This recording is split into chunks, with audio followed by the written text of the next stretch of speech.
नमस्कार मित्रमैत्रिणींनो, माझं नाव डॉक्टर संध्या गव्हाणे आणि माझ्या ह्या चॅनलमध्ये तुमचं सगळ्यांचं स्वागत.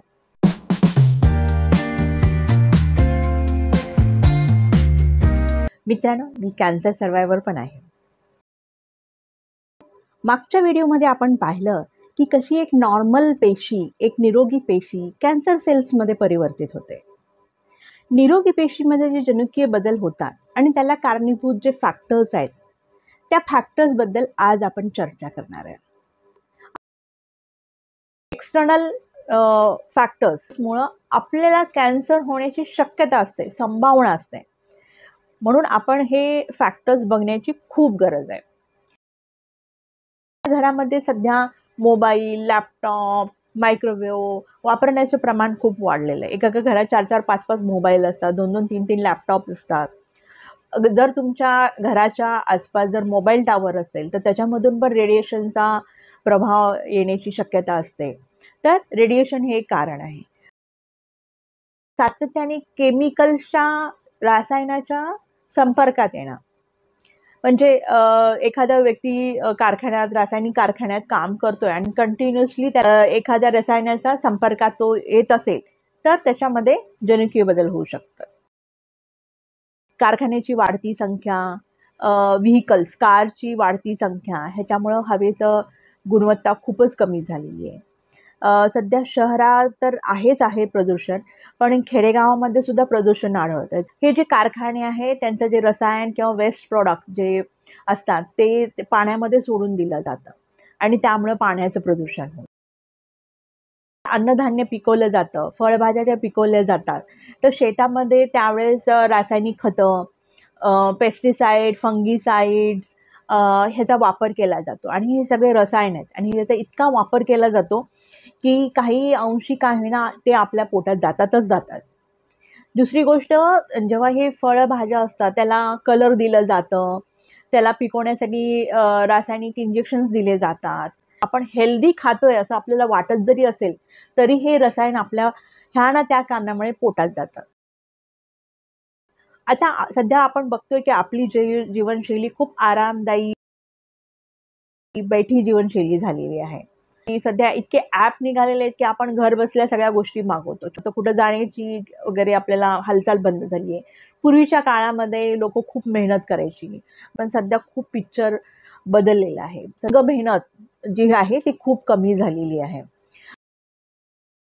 आणि आपल्यामध्ये असणारा व्यायामाचा अभाव, फिजिकल ॲक्टिव्हिटी करणं सध्या खूप कमी झालेलं आहे की लोकांना याचा कंटाळा येतो किंवा बिझी लाईफस्टाईल असते, सकाळपासून संध्याकाळपर्यंत काम चालू आहे, तशा काय कारणामुळे व्यायामाचा अभाव होतो. व्यायाम तर नाहीच आहे आपल्या शरीराला आणि उलट त्याच्यावर आपण जंक फूड खातोय, पेप्सी, कोला वगैरे पितोय, प्रोसेस्ड फूड खातोय, पॅकेज फूड खातोय. हे सगळ्या ज्या गोष्टी आहेत, कॅन्सर होण्याचा सुद्धा ह्याच्यामुळे धोका वाढू शकतो. कॅन्सर होण्यामध्ये ओबेसिटी असण्याचा खूप मोठा रोल आहे आणि आपले जे वजन नियंत्रित ठेवणं आणि BMI नुसार आपलं वजन मेंटेन करणं खूप गरजेचं आहे. सध्या स्मोकिंग करणं किंवा अल्कोहोल कन्झ्युम करणं ह्याचं प्रमाण खूप वाढलेलं आहे. सिगारेट स्मोकिंग, बिडी ओढणं, तंबाखू खाणं, गुटखा खाणं, हे सगळे जे प्रकार आहेत त्याच्यामुळे जगामध्ये आणि भारतात सुद्धा ओरल कॅन्सर म्हणजे तोंडाचा कॅन्सर, अन्ननलिकेचा कॅन्सर, जठराचा कॅन्सर, आतड्यांचा कॅन्सर, लिव्हर आणि पॅनक्रियाचा कॅन्सर होण्याचे जास्तीत जास्त लक्षणं ह्या व्यक्तीमध्ये असतात. आपल्या शरीरामध्ये काही संक्रमण होणं, बाह्य संक्रमण होणं किंवा आपल्या शरीरामध्ये काहीतरी कुठेतरी जुना आजार असणं, ह्याचं पण रूपांतर कधी कॅन्सरमध्ये होतं. सर्व्हिक्सचं जे कॅन्सर होण्याचं जे प्रमाण आहे ह्याच्यामध्ये ह्युमन पॅपिलोव्हायरस HPV ज्याला आपण म्हणतो, स्त्रियांना जर ह्याचं इन्फेक्शन झालं असेल तर ह्या HPV व्हायरसमुळं कदाचित पुढं जाऊन त्यांना गर्भाशयाच्या ग्रीवाचं, गर्भाशयाच्या तोंडाचं कॅन्सर होण्याची संभावना जास्त असते. तोंडामध्ये व्रण असतात, आपल्या चेहऱ्यावर, अंगावर कुठेतरी चामखीळ असते. तर ह्याच्यामध्ये जेव्हा बदल व्हायला लागतात किंवा ते दुरुस्त होत नाही तर असं समजायचं की ह्याचं रूपांतर कॅन्सरमध्येच होऊ शकतं, तर ह्याच्याकडे लक्ष देण्याची गरज असते. हे असे काही फॅक्टर्स आपल्या शरीरामध्ये असू शकतात की त्याचं रूपांतर काही दिवसांनी कॅन्सरमध्ये होऊ शकतं. जसं ब्रेस्टमध्ये एखादी गाठ आहे, पण त्याचा आपल्याला काही त्रास होत नाही, मग काही दिवसांनी काही वर्षानंतर ती गाठ हळूहळू वाढायला लागते, आपल्याला पेन होतं, आपण पाहतो आणि जेव्हा मॅमोग्राफी करतो तेव्हा असं लक्षात येतं की कॅन्सरची गाठ आहे. असे काही फॅक्टर असतात की ज्याला आपण कंट्रोल करू शकत नाही. त्याच्यामध्ये मेन आहे की एज. जसं आधी मी डिस्कस केलं होतं की पेशीची विभाजन होताना जुन्या पेशीची जागा नवीन पेशी घेते, पण वयानुसार वृद्धापकाळामध्ये ही प्रोसेस स्लो होते किंवा थांबते. आणि त्यामुळे काय होतं की हे ज्या जुन्या पेशी आहे त्याच्या जनुकीय बदल होऊ शकतात आणि कॅन्सर होण्याची संभावना असते.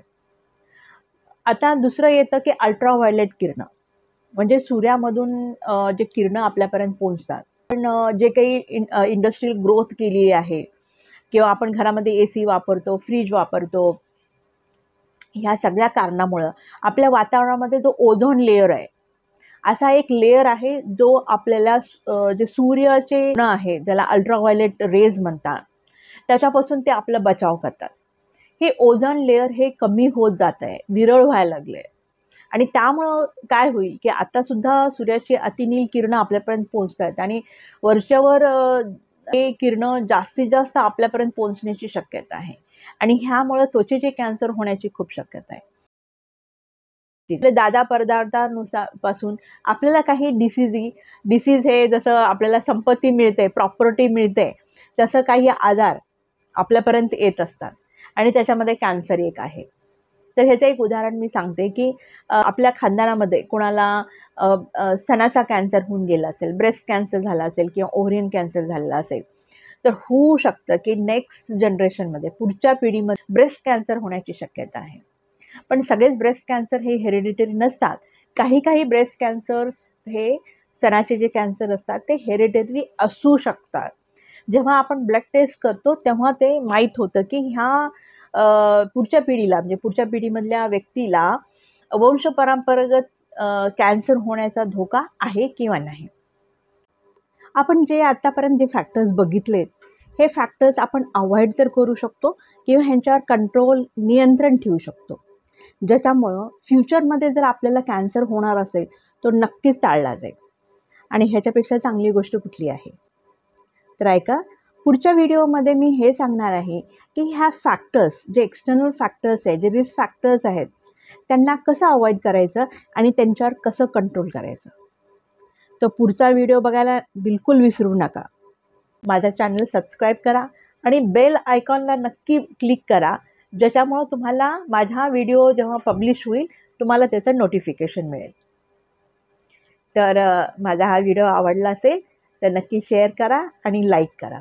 मित्रांनो, स्वस्थ रहा, मस्त रहा. धन्यवाद.